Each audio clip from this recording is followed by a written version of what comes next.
안녕하세요. 뉴스 속 날씨 유다현입니다. 지난 4일 유엔은 자연재해로 인한 피해가 매년 크게 증가하고 있다고 발표했습니다. 지진, 홍수, 또 가뭄 등 자연재해로 인한 세계의 경제적 손실이 계속 증가해서 연간 평균 274조 원에서 약 329조 원에 달한다는 건데요. 이런 이유로 국제사회는 지구온난화를 막기 위한 다양한 방법을 제안하거나 실험을 하고 있습니다. 이것을 지구공학적 방법이라고 하는데요.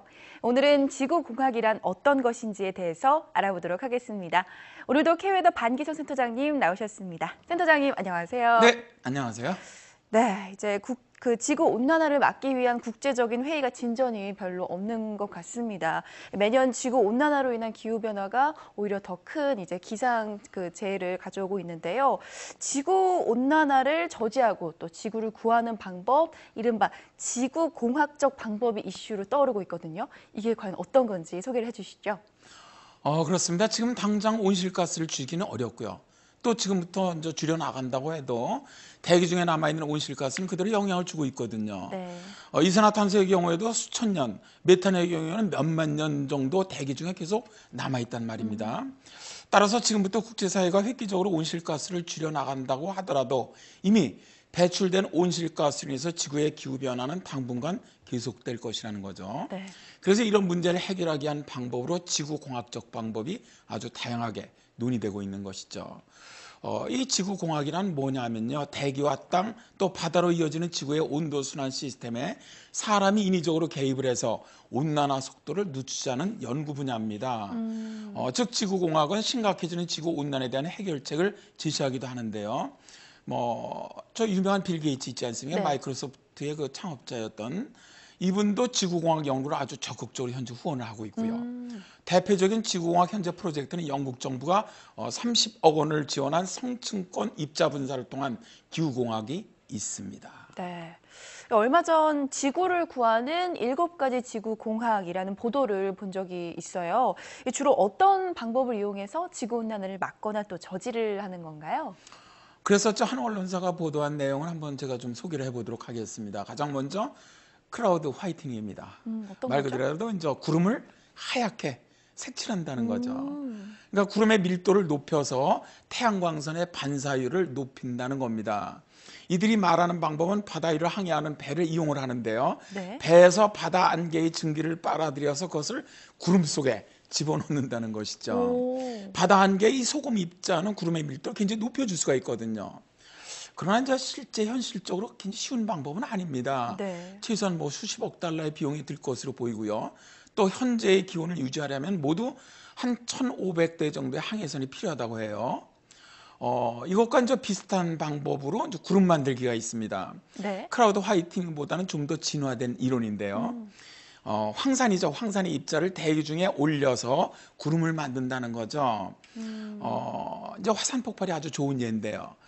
크라우드 화이팅보다는 비용은 좀 적게 든다고 해요. 문제는 이 황을 대기 중에 옮기는 것인데 이제 항공기나 대표 등을 활용한다고 하는데 사실 대기 상층까지 또 이어지는 긴 호스를 통해서 황을 옮기면 비용은 더 줄여준다는 얘기도 해요. 제가 잘 아는 지구공학 방법 중에 하나가 바다에 철을 뿌리는 방법이거든요. 그런데 이 방법이 효과적이라는 글을 많이 봤는데 어떤가요? 그렇습니다. 이 앞에 소개한 것과 이제 이 방법이 가장 현실성이 있지 않느냐, 이제 그렇게 논의가 되고 있는 방법이죠. 바로 바다에 철을 뿌려서 플랑크톤을 만들어내는 방법입니다. 바다는 이제 매년 6천억 톤의 이산화탄소를 빨아들입니다. 네. 바로 이걸 빨아들이는 주인공이 누구냐면 플랑크톤이거든요. 그러니까 플랑크톤을 더 늘려준다면 탄소도 더 줄일 수 있다. 바로 여기서 이제 출발하는 것이죠. 그래서 철을 바다에 뿌려서 플랑크톤의 발생과 성장을 촉진할 수 있거든요. 현실성이 상당히 높은 방법이긴 합니다. 그런데 이제 정말 실제 철을 뿌린 다음에 바다 생태계에 어떤 영향을 줄지 좀 검증이 되지 않았거든요. 네. 이제 그게 좀 있고요. 이제 마지막이 하얀 사막입니다. 사막을 하얗게 만든다는 거거든요. 이제 하얀 지붕이 이 건물을 좀 식혀주지 않습니까? 네. 그런 식으로 하얀 사막은 지구를 식힐 수 있다는 거죠. 거대 사막들을 방수가 되는 두꺼운 흰색 플라스틱 시트로 뒤덮어서 태양열을 우주 공간으로 되돌린다는 것이죠. 그런데 사실 이것도 비용이 연간 한 600조 원 정도 들어간다고 해요. 어마어마하네요. 그리고 다 필요한 만큼의 사막을 다 덮으려면 한 40년에서 60년이 아. 걸린다고 합니다. 조금 현실성은 사실은 떨어지는 방법이죠. 네, 방금 이렇게 말씀해 주신 지구공학적 방법들 외에 또 어떤 것들이 있나요? 소개해 주시죠. 2010년 나고야에서 열렸던 유엔 생물 다양성 협약 회의에서 190개국 대표들은 지구온난화를 막고 가뭄이나 홍수나 해수면 상승에 대처해야 하는 긴급한 상황이라고 합의를 했습니다. 네. 이제 여기서 지구온난화를 막기 위한 지구공학에 대한 토론이 있었는데 의견들은 엇갈렸죠. 일부 국가와 기업들은 태양 복사율을 조절하거나 대기 중에서 온실가스를 흡수하는 등 기후변화를 인위적으로 조절하기 위해서 수십억 달러 규모의 지구공학 프로젝트가 필요하다 이렇게 주장을 했는데 네. 반면에 다른 국가와 전문가들은 이런 지구공학적인 접근 방법은 온실가스 감축 노력을 회피하려고 하는 일부 선진국들의 의도가 반영된 것이다. 또 그로 인한 피해는 개발도상국들이 입게 될 것이다. 그래서 이런 의견을 들어서 아주 강력한 반대 의견을 내놓았죠.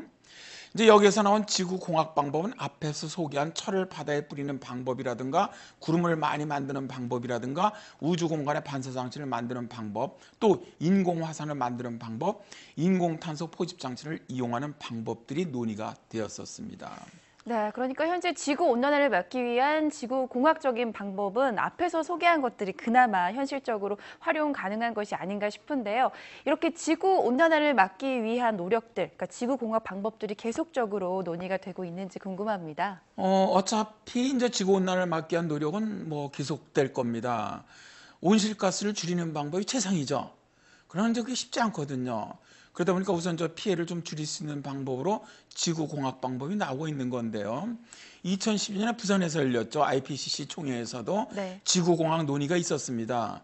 여기에서 나오는 의견 중에서도 대기 중에 미세 입자를 뿌린다든가 지구 궤도에 거대 거울을 설치해서 햇빛을 차단한다거나 또 대기 중에 이산화탄소를 분리해서 심해나 안반에 저장한다거나 또 바다에 철분을 뿌려서 식물 플랑크톤 성장을 촉진하는 방법 등이 논의가 되었었습니다. 실제 자 보시면 앞에서 얘기한 내용과 대동소이하거든요. 네. 그런데 점차 좀 어떻게 보면 현실적이고 구체적인 실현 방법을 제시하고 있다는 점이 좀 달라지고 있는 것이죠. 네, 잘 알겠습니다. 센터장님 오늘 말씀도 고맙습니다. 네, 감사합니다. 지구온난화 문제는 더 이상 늦출 수 없는 심각한 문제라고 합니다. 언제 지구의 티핑 포인트가 찾아올 것인가 아무도 예측하지 못합니다. 그러나 그때가 되면 지구는 종말적인 재앙이 닥칠 것이라고 기후 전문가들은 말하는데요. 지구온난화를 막거나 또 늦추려는 노력과 연구가 더 필요하다는 생각을 해봅니다. 뉴스 속 날씨 오늘 준비한 이야기는 여기까지입니다. 시청해주신 여러분 고맙습니다.